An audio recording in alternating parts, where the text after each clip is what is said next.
Bharat Britain మధ్య కుదిరిన trade deal. స్వేచ్ఛ వాణిజ్య ఒప్పందంపై భారత్ బ్రిటన్ సంతకాలు చేసిన మోదీ, కీర్ స్టార్మర్. తగ్గనున్న బ్రిటన్ మధ్యం లగ్జరీ కార్ల ధరలు. ఫిషరీస్పై ఒప్పందాలతో ఏపీ, తమిళనాడు, ఒడిశా రాష్ట్రాలకు లబ్ధి. ఇరు దేశాల మధ్య కీలక ఒప్పందం చారిత్రాత్మక మైలురాయిగా అభివర్ణించిన ప్రధాని మోడీ.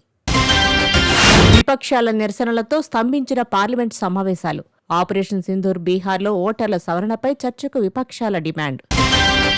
రేపటి నుంచి చంద్రబాబు సింగపూర్ పర్యటన. గతంలో ఏపీ, సింగపూర్ మధ్య సత్సంబంధాలు ఉండేవి. వైసీపీ ప్రభుత్వం వల్ల సంబంధాలు దెబ్బతిన్నాయి. బలహీనపడ్డ బంధాలను బలోపేతం చేసేందుకే పర్యటన చేపట్టిన చంద్రబాబు.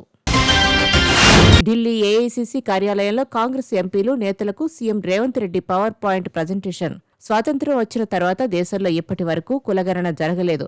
మేం అధికారంలోకి వచ్చాక రాహుల్ హామీ మేరకు సర్వే డేటా 88 కోట్ల పేజీల్లో స్టోర్ చేశామన్న సీఎం రేవంత్. తెలంగాణ ప్రభుత్వ కులగణన దేశానికే దిక్సూచిగా మారిందన్న deputy CM Bhatti. Amaravati quantum వ్యాలీలో క్యూపీఐఏఐ భాగస్వామ్యం. సచివాలయంలో సీఎం చంద్రబాబుతో ఆ సంస్థ వ్యవస్థాపకులు నాగేంద్ర నాగరాజన్ సమావేశం. ఏపీలో ఎలక్ట్రానిక్స్ తయారీ పాలసీకి కేబినెట్ ఆమోదం. వివరాలు వెల్లడించిన మంత్రి పార్థసారథి. కేంద్రానికి చేరిన తెలంగాణ బీసీ రిజర్వేషన్ల పెంపు ఆర్డినెన్స్. న్యాయ సలహా కోసం హోంశాఖకు ఆర్డినెన్స్ పంపిన గవర్నర్ జిష్ణుదేవ్ వర్మ. ఆర్డినెన్స్పై అడ్వకేట్ జనరల్లో చర్చించాక కేంద్రానికి పంపిన గవర్నర్. ఓటర్ల జాబితా సవరణ ప్రక్రియపై స్పందించిన సీఈసీ. రాజ్యాంగానికి విరుద్ధంగా చాలా మంది ఓటు కలిగి ఉన్నారు. పారదర్శకంగా ఓట్ల జాబితా తయారు చేస్తున్నామని సీఈసీ ప్రకటన. తిరుపతి తొక్కిసలాటపై కేబినెట్లో చర్చ. కేబినెట్కు నివేదిక సమర్పించిన జస్టిస్ సత్యనారాయణ. గోశాల అధికారి హరినాథ్పై చర్యలు కేబినెట్ సిఫార్సు. డీఎస్పీ ఆలస్యంగా విధులకు హాజరు కావడం, కంపార్ట్మెంట్లు ఏర్పాటు చేయకపోవడమే కారణమని నివేదిక. పరువు నష్టం కేసులో రాహుల్ గాంధీకి బెయిల్ మంజూరు చేసిన మహారాష్ట్రలోని నాసిక్ కోర్టు. సావర్కర్ వ్యాఖ్యల వ్యవహారంలో రాహుల్పై కేసు. కేంద్ర మంత్రి బండి సంజయ్కు నాన్ బెయిలబుల్ వారెంట్ జారీ. మిర్యాలగూడ కేసులో కోర్టుకు హాజరు కాలేదని వారెంట్ జారీ.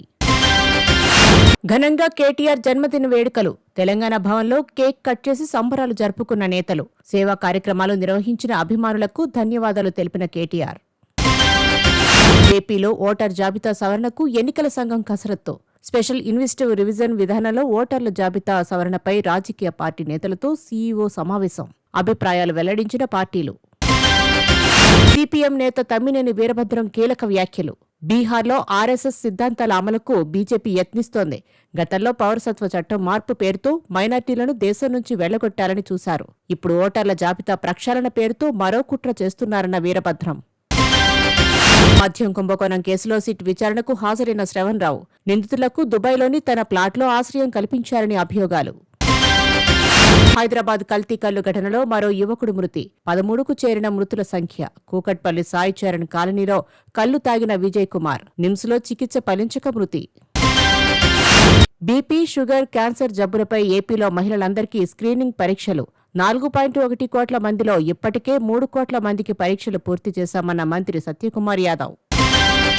తెలంగాణ పోలీసుల అదుపులో మావోయిస్టు శ్రీవిద్య. ఆఫీస్పేట్లో అదుపులోకి తీసుకున్న తెలంగాణ పోలీసులు. మావోయిస్టు కేంద్ర కమిటీ సభ్యుడు వాసుదేవరావు అలియాస్ ఆసన్న భార్య శ్రీవిద్య. సీఎం చంద్రబాబు, ఐపీఎస్ ఉమేష్ చంద్రపై దాడి కేసులో నిందితుడిగా ఉన్న వాసుదేవరావు. మద్యం కుంభకోణంపై షర్మిల సంచలన ఆరోపణలు.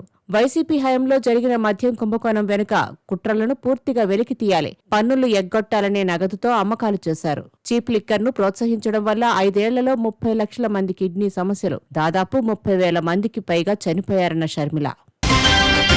కేంద్ర మంత్రి జేపీ నడ్డాను కలిసిన టీడీపీ ఎంపీల బృందం. ఏపీకి యూరియా సరఫరా కొరతపై కేంద్రానికి రాసిన లేఖను అందించిన లావు కృష్ణదేవరాయలు నేతృత్వంలోని బృందం.